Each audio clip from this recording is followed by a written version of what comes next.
அதைத்தான் இப்ப சொன்னார் பன்னீர்செல்வம்ஜி. நீங்கள் நான் சொன்னோம்ல, அவர்கிட்ட எடப்பாடி எவ்வளவு சொன்னோம்ல, கேட்டாரா? ஆட்சி இழந்துட்டு இப்ப 4 வருஷம் முடிஞ்சு வச்சா, 5 வருஷம் முடிச்சா. நான் அமித்ஷா என்னை கூப்பிட்டு விட்டாங்க. பன்னீர்செல்வத்துக்கு எந்த நான் கமிட்மெண்ட் சொல்ல மாட்டேன், அவரை மட்டும் என்னை வந்து சந்திக்க சொல்லுவோம். போய் சந்திச்சேன்.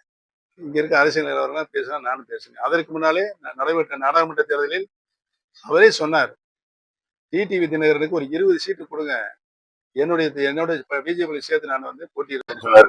யாரு? எடப்பாடி. முடியாதுன்னாரு. 15 சீட்டு தர முடியுமா? முடியாதாரு. 10 சீட்டு தர முடியுமா? முடியாதுன்னாரு. எத்தனை இடத்துல நீங்க ஜெயிப்பீன்னு கேட்டாரு. திரும்ப யார? எடப்பாடியை பார்த்து அமித்ஷா. 150 இடம் ஜெயிச்சு நான் உங்க கையில கொடுக்குறேன். அப்படியா? சரி, ரைட்டு.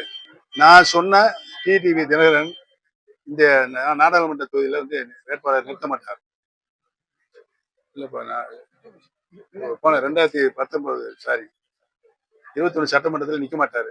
ஆனால் அவர் சொல்ற 10 பேருக்கு வாரிய தலைவர் கொடுக்காம வேணுமணிக்க கேட்கிறாரு. இவர் என்ன சொல்வார்? அதெல்லாம் இப்ப உறுதி சொல்ல முடியாது. ஆளுங்கட்சி ஆதரவுகளை, முதலமைச்சர் ஆதரவுகளை கொடுக்கலாம்னு கேட்டாரு. முடியாதுனாரு. போச்சா? அதைத்தான் இப்ப சொன்னார் பன்னீர்செல்வம்ஜி.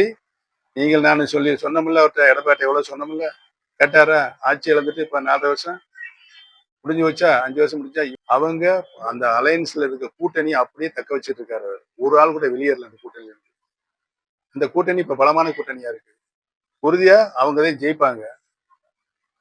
நீங்க பிரிஞ்சு கிடக்குது, எப்படி ஜெயிக்க முடியும் சொல்லுங்க அப்படின்னு என்னை கேட்டாரு. ஐயா, நான் வந்து இணையந்தேன்னு சொல்லிட்டு இருக்கிறேன். நீங்க சின்னம்மா கூட்டம் வருவாங்க, டிடியை கூட்டம் வருவாங்க, எடப்பாடியை கூட்டம் வருவாங்க, பன்னீர்செல்வத்தை கூட்டம் வருவாங்க. நான் இப்ப வந்திருக்கேன் நீங்க கூட்டனால. ஏன்னா நான் இந்தியா விட்டு வெளியே போயிட்டேன். இருந்தாலும் நீங்க கூப்பிட்டீங்க, வந்துட்டேன். கட்சி அனுப்பிச்சு விடுங்க, உங்களுக்கு பெரிய புண்ணியம் வந்து கும்பிட்டேன். பன்னீர்செல்வம்ஜி, நான் சொல்லிட்டே இருக்கிறேன். போன வட்டம் வரும்போது சொன்னேன், இப்போ 9ஆம் தேதி வருவாரு, திரும்ப நான் பிரசுரத்துக்கு சொல்றேன்னு சொன்னாரு. அவர் போய் போனாரு. அவர் சொன்னாரு, கேட்கல. நான் என்ன செய்வேன்? நான் ஏதாவது ஒரு சங்கர மடத்துல போய் சேர்ந்துலாமா? சொல்லுங்க. என்னங்க இவ்வளவு அநியாயம் அக்கறதை பொறுத்து கொண்டு இன்னமும் இங்கேயே ஊசலாடி கொண்டிருக்கின்ற பன்னீர்செல்வம் அரசியல் நிலை என்ன எடுக்க வேண்டியங்களே சொல்லுங்க. என்னை பொறுத்த வரையில் சொல்றது கேளுங்க, தலைவர் கொண்டு வந்த சட்ட விதியை திரும்ப கொண்டு வரப்படும்.